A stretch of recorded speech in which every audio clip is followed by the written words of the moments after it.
Je vais aller le voir. On y va? Bonjour. Bonjour, bonjour. Bonjour à tous. Bonjour à tous. Merci d'être présent pour ce petit atelier qui va vous parler de l'intégration de l'évaluation articulée à la gestion des compétences. C'est quelque chose de très important. Je vais passer très rapidement la première partie parce que le temps nous est compté pour rentrer plus rapidement dans le concret. Donc la première partie, les enjeux, ça vous aurait parlé de pourquoi la gestion des compétences et pourquoi il faut cultiver les compétences dans un monde qui change de plus en plus vite. Mais là, comme on a très peu de temps, je vais zapper ça et arriver directement à la partie plus concrète. Les fonctionnalités qui vont permettre de mettre en œuvre cette gestion des compétences. La première chose à dire, c'est qu'il s'agit de bâtir, de définir un référentiel de compétences. Un référentiel de compétences, c'est une notion assez universellement acceptée, hein. C'est souvent une structure hiérarchique où on introduit la notion de bloc de compétences, un bloc étant décomposé en compétences et chaque compétence étant éventuellement décomposée encore en capacités. Donc à chaque fois, on a une granularité plus fine. La capacité, ça va être vraiment la capacité à faire quelque chose de bien précis ou de comprendre quelque chose de bien précis. Et puis le bloc, ça va être des compétences macro, comme par exemple savoir s'exprimer à l'oral. C'est une compétence assez macroscopique. Donc chaque métier, chaque industrie même, va être amené à définir son propre référentiel de compétences. Ici, par exemple, vraiment à titre d'exemple, on a quelque chose qui est dans le référentiel qu'on appelle CLEA, de compétences de base, avec le bloc communiqué en français qui se décompose en différentes compétences et que l'on a décomposé en des capacités, donc de granularité plus fine. L'idée, c'est que les capacités, donc au niveau le plus fin, on doit impérativement pouvoir mesurer et valider chaque capacité, parfois au moyen d'un test, mais parfois, on le verra, il y aura des capacités et des compétences qu'on ne pourra pas valider par un simple test, mais qui demanderont une observation de quelqu'un, d'un tuteur ou d'un formateur, d'une personne habilitée. Et ça, c'est quelque chose de fondamental, c'est qu'on va devoir articuler les deux types de validation, jusqu'à un certain point des validations qui pourront se faire au moyen de tests, et puis également des validations de terrain que l'on fera par l'observation d'une personne habilitée. Ici, encore d'autres exemples. Un référentiel qui était mis en œuvre pour les métiers du paysage et du jardinage. On a la notion, un bloc qui concerne les travaux préparatoires, des compétences comme par exemple préparer le chantier, réaliser les travaux d'implantation, et puis des capacités au plus proche. Ensuite, une fois qu'on aura défini ce référentiel, on pourra faire le croisement entre les blocs de compétences et les métiers. Et on pourra dire, pour exercer tel métier, il faut avoir validé, il faut maîtriser tel ou tel bloc de compétences. Ça nous donne une matrice croisée que l'on a simplifiée ici, entre les métiers et les blocs. Et de la même manière, on va pouvoir définir également des certifications, c'est-à-dire si vous maîtrisez tel ou tel bloc, eh bien vous obtenez telle ou telle certification.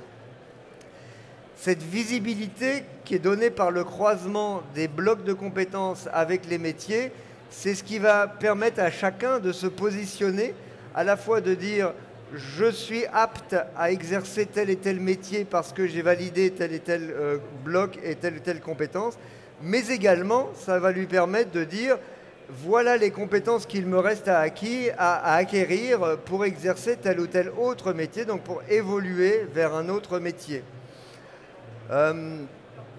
Par rapport à cela, il convient pour une plateforme comme Expert Quiz de donner des outils à chacune des parties prenantes de ces processus. Donc le candidat, parfois le salarié, tutoré ou un apprenant, disons d'une manière plus globale, le formateur, l'évaluateur, le tuteur, le chef d'équipe, le manager, dans certains contextes, le jury d'évaluation. On verra que tout cela peut également concourir à mettre en œuvre ce que l'on appelle des CQP, donc des certificats de qualification professionnelle, parfois sous l'égide et dans les exigences de France Compétences. C'est un autre sujet, mais je terminerai là-dessus par la suite. Donc on va avoir besoin d'outils qui permettent de connaître à la fois, comme je l'ai dit tout à l'heure, le positionnement de chaque personne par rapport au référentiel de compétences. Ça va nous permettre également d'adapter le parcours d'apprentissage de chacun, et on verra un petit peu rapidement les outils qui permettent l'adaptation des parcours à l'observation des capacités de chacun. Mesurer les progrès, bien sûr, ajuster les objectifs de formation et en impliquant tous les acteurs. Quelques aperçus de ce que ça donne tout cela dans Expert Quiz. Donc Expert Quiz, c'est un LMS assez complet avec un focus particulier sur toute la problématique d'évaluation. On s'aperçoit que beaucoup de LMS traitent l'évaluation de manière un peu incomplète. Au sein d'un module e-learning, on va pouvoir poser quelques questions, intégrer un petit test, mais la vraie problématique d'évaluation n'est pas réellement prise en charge dans sa globalité. C'est une des caractéristiques d'Expert Quiz que de bien gérer cette prise en charge globale de l'évaluation, mais également, et c'est l'objet de la présentation de ce jour, d'articuler ça, d'intégrer ça dans un référentiel de compétences. Pour cela, il nous faudra prendre en compte la gestion des compétences et des qualifications, ce que j'ai commencé à présenter. Il nous faudra des outils interactifs que l'on pourra intégrer aux formations. Dans Expert Quiz, on pourra également mettre en œuvre et déployer des modules e-learning. Comme je l'ai dit, c'est un peu la base d'un LMS. Créer des évaluations et des certifications. Et puis, une autre fonctionnalité dont je ne parlerai pas tellement plus aujourd'hui, c'est les évaluations par enquête à la suite des formations, selon le modèle qu'on appelle de Kirkpatrick. Les enquêtes, c'est un sujet qui est un peu apparenté au questionnaire, mais un peu différent également, donc je n'en parle pas davantage. Ici, quelques exemples encore de référentiels tels qu'on les voit dans Expert Quiz. Ici encore, c'est le référentiel Cléa. Et puis dans Expert Quiz, on a la notion de base de connaissances.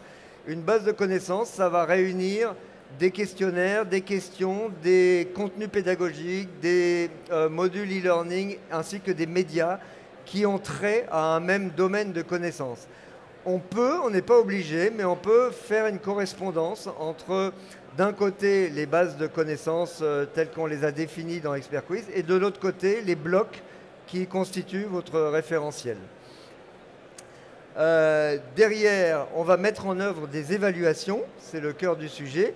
L'évaluation, elle peut avoir une quantité de finalités bien différentes. Ça peut être des évaluations de positionnement, des évaluations formatives, c'est-à-dire l'évaluation en tant que telle est un outil d'apprentissage, pas uniquement un outil de mesure. Et puis l'évaluation certificative. Ces évaluations, elles vont devoir être capables de marier la théorie et la pratique. Elles vont devoir intégrer des questions de type soft skills, qui sont des questions qui demandent des outils assez spécifiques. Et puis, marier également, je l'ai dit tout à l'heure, l'observation de terrain de la capacité de telle personne à faire tel ou tel geste, par exemple, geste pratique. Et tout cela aboutira à tenir à jour un livret de compétences pour chaque personne, chaque collaborateur, qui lui permet une visibilité et une traçabilité également sur toute l'évolution de ses compétences. Pour cela, Expert Quiz offre une boîte à outils assez complète avec une grande diversité de typologies de questions, des questions qui intègrent presque systématiquement des médias de toute nature d'ailleurs, ça peut être des vidéos, ça peut être bien sûr des images, mais également des PDF ou des portions de PowerPoint, etc. Une grande quantité d'options, c'est-à-dire de réglages très fins des modalités de passage d'une évaluation, que ce soit en termes de timing, en termes de scoring, en termes de gestion des feedbacks à l'utilisateur, etc. On va pouvoir mettre ça en œuvre à la fois... alors ici, on a encore un aperçu de différentes typologies de questions en haut, c'est-à-dire d'une part mettre en ordre différents items. Au milieu, on a une question qui a un support vidéo et qui va demander à la personne, c'est une question de type texte à trous, mais texte à trous avec sélecteur. À droite, on a une question de type mise en correspondance. Mais je ne vais pas vous faire l'exhaustivité des typologies de questions, mais il faut retenir qu'elle est particulièrement riche.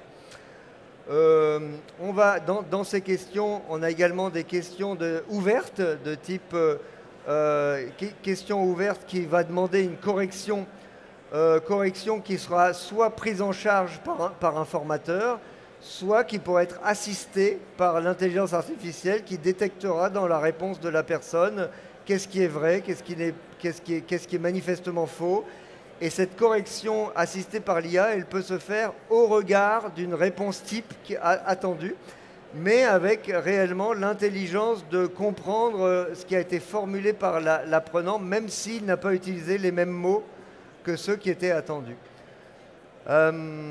L'évaluation des soft skills, comme je l'ai évoqué tout à l'heure, c'est un sujet qui demande des questions d'un type très particulier, des questions dans lesquelles il n'y a pas de bonne et de mauvaise réponse, mais où chaque réponse va apporter un certain poids à la mesure d'un des axes de profilage que l'on aura défini. Dans Expert Quiz, un petit aperçu. Ici, on a vraiment la page de gestion d'un référentiel de compétences où on a déplié, au niveau le plus haut, on avait le bloc de compétences que l'on a déplié pour faire apparaître les différentes compétences, que l'on a déplié pour faire apparaître les capacités. Et bien sûr, ici, je pourrais éditer, modifier, superviser la gestion de ce référentiel. Et d'ailleurs, on peut le construire de manière interactive, mais on peut également l'importer sous la forme d'un fichier Excel. Lorsqu'il est assez gros, c'est assez pratique. Ici, j'ai le livret d'une personne donnée. Donc, sur la base de ce référentiel, comment se situe cette collaboratrice, Zoula Borgeson? Qu'est-ce qu'elle a acquis, qu'est-ce qu'elle n'a pas acquis, sachant que la notion d'acquis ou non acquis pour une compétence n'est pas juste une notion binaire. On a une progression d'un indicateur continu qui, à partir d'un certain seuil, donnera l'état acquis. Et donc, chaque collaborateur peut voir comment il se positionne, encore une fois, par rapport au référentiel et avoir connaissance de sa propre progression. La démarche générale de mise en œuvre de tout cela, elle consiste, à identifier les compétences des métiers de l'entreprise, élaborer son référentiel. Parfois, il en existe déjà dans certaines branches professionnelles, et sinon, il reste à construire. Définir les objectifs et les indicateurs de réussite, ça c'est un point très important avant de commencer à écrire des questions. Pour chaque capacité du référentiel, il faut avoir énoncé quel est le critère qui permet d'affirmer que cette capacité est mesurée. Après seulement, on commencera à écrire des questions pour mesurer si ce critère est atteint ou non. Ensuite, on va bâtir des questions, construire des évaluations pour produire ces indicateurs, obtenir la mesure, valider la connaissance, les compétences, d'abord au niveau le plus fin, et puis ensuite, par bloc, on verra comment, depuis le niveau le plus fin, on peut remonter jusqu'à la validation des blocs. Et ensuite, définir le cas échéant des enchaînements adaptatifs en utilisant ce que l'on appelle les conséquences. J'y viendrai tout à l'heure. Encore quelques mots sur la démarche. On va essayer d'adapter le parcours au positionnement de l'utilisateur, c'est-à-dire en fonction de ce que chaque personne maîtrise déjà, on va lui mettre à disposition des contenus pédagogiques adaptés à son positionnement. On va également parfois démarrer le parcours par des tests de type soft skills qui permettront de déterminer quels sont les procédés pédagogiques les plus adaptés à chaque personne de cette population, de manière à en tenir compte ensuite en lui proposant des contenus adaptés. J'avance un petit peu. Un point très important sur lequel je voulais venir, c'est celui-là. À l'issue d'une évaluation, on produit non pas un score, mais des scores pour chacun des domaines qui ont été couverts par l'évaluation. À partir de ces scores, on va définir des règles de conséquence, c'est-à-dire des règles qui diront si j'observe qu'il a tel niveau dans tel domaine, alors voilà les actions que je vais prendre. Parmi les actions que je peux prendre à l'issue d'un test, j'en ai cité quelques-unes à droite, l'affecter à un autre groupe, lui attribuer un badge, lui soumettre un autre test, un module, etc. Mais ce qui nous intéresse le plus aujourd'hui, c'est valider une ou plusieurs capacités. Donc la personne passe un test, elle obtient des scores multidimensionnels, j'applique des règles et je valide des capacités. Encore une fois, un schéma simple et relativement indépendant d'un référentiel de compétences, c'est celui-ci qui est très souvent mis en œuvre, y compris par nos clients. C'est-à-dire qu'une évaluation, un test réussi donne lieu à une certification.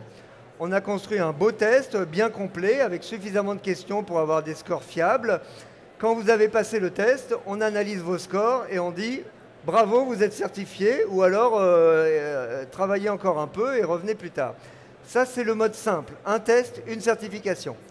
Le mode que permet la gestion du référentiel de compétences est un mode qui est inscrit dans un processus un peu plus long. Et c'est ce que je veux représenter ici. On a une collaboratrice à gauche qui, en janvier, a passé une évaluation, peut-être à l'issue d'une formation ou non, et ça lui a permis de valider un certain nombre de capacités par rapport à notre référentiel. En avril, elle passe une autre évaluation, peut-être à la suite de formations complémentaires, et elle valide d'autres capacités du référentiel. En juillet, un tuteur l'observe sur le terrain en train de faire tel ou tel geste technique et le tuteur valide telle ou telle autre capacité du référentiel. Donc voilà, on arrive en juillet et voilà toutes les capacités qui ont été validées, soit de manière automatique, soit de manière humaine. À l'issue de ça, on dira que puisque ces capacités sont validées, alors les compétences supérieures sont validées et puisque certaines compétences sont validées, alors tel et tel bloc sont validés. C'est là que l'on a véritablement inscrit la validation des compétences dans un processus de temps long et appuyé sur le référentiel de compétences, c'est fondamental. Ensuite, on aura pu définir que la maîtrise des blocs B1 et B2 donnait lieu à une certaine certification que j'ai appelée numéro 3 ici, mais bien sûr qu'il y aura un nom plus sympathique. Dans le référentiel de compétences, on aura pu, je ne vais pas vous faire la lecture de ces formules, mais dans le principe, l'idée, c'est que chaque nœud du référentiel peut être pondéré et qu'ensuite, on pourra construire une moyenne pondérée des scores et comparer cette moyenne à un seuil de validation. Et c'est de cette manière que l'on dira est-ce que la validation de ces capacités a donné lieu ou non à la validation du bloc supérieur. Pour mettre en œuvre tout cela, il nous faut, je l'ai dit déjà, une diversité de types de questions, des réglages fins des modalités de passage, des questionnaires dynamiques dans certains cas qui viendront piocher les questions selon différents critères. Il nous faut des scores analytiques, j'en ai parlé, des scores par domaine, scores par tag. Il nous faut un réglage assez fin des modalités de scoring. Et puis, cette gestion des conséquences que j'ai évoquée tout à l'heure qui permettra de prendre des décisions à l'issue d'un test. Non pas dire « vous avez réussi, voilà votre score », mais prendre des décisions qui donneront une continuation au parcours de la personne. Des questions de type soft skills, des questions ouvertes, on en a parlé, etc. Donc, schématiquement, vous avez deux versions de la certification, une certification unitaire et simple, une évaluation, une certification. L'avantage, c'est que c'est assez instantané. Vous passez un test, vous avez réussi ou non. Et beaucoup de gens, pour beaucoup de gens, ça convient très bien, je le souligne, hein. Et puis, la certification des compétences articulées à un référentiel, où là, on est davantage sur une démarche progressive, sur le temps long, étape par étape, dans laquelle on donne une visibilité à chacune des parties prenantes sur la progression de l'ensemble du dispositif. Quelques cas d'usage de nos clients qui mettent en œuvre ce type d'approche, ici dans un laboratoire d'analyse médicale, ici dans l'industrie gazière, ici dans l'industrie des assurances, etc. En synthèse, je suis dans les temps. Ce qu'il faut retenir de cette courte présentation, c'est que dans Expert Quiz, on vous offre à la fois un dispositif de gestion des compétences qui permet de placer l'évaluation dans un cadre global, structuré, parfois normé, et en tout cas en donnant une visibilité à tout le monde. Ça permet un processus dans le temps. En amont, ça doit intégrer à la fois des évaluations automatisées par des tests, mais également des évaluations manuelles sur le terrain, car tout n'est pas validable par des tests. Et enfin, on aura une articulation parfaite entre évaluation et gestion des compétences. Pour cela, encore une petite minute, au cœur de la mécanique, on aura un outil d'évaluation des connaissances et compétences. Ce sont les outils de passage de test. Ça va mettre à jour un livret de compétences qui donnera une traçabilité et des preuves d'acquisition, des tableaux de bord pour les décisionnaires, et à gauche, bien sûr, tout le dispositif classique d'apprentissage, e-learning, formation, progression des compétences. J'avais promis de terminer sur ce petit mot. On a un lot de fonctionnalités relativement nouveaux dans Expert Quiz qui traitent des besoins spécifiques des CQP administrés par France Compétences. Et c'est un sujet que je n'ai pas couvert aujourd'hui, mais si vous intéresse, je suis à votre disposition pour en parler. J'en ai fini. Notre stand est juste ici. T70 est juste à côté. Donc si vous avez des questions ou si vous voulez poursuivre la discussion, on est à votre disposition. Merci à tous. Au revoir.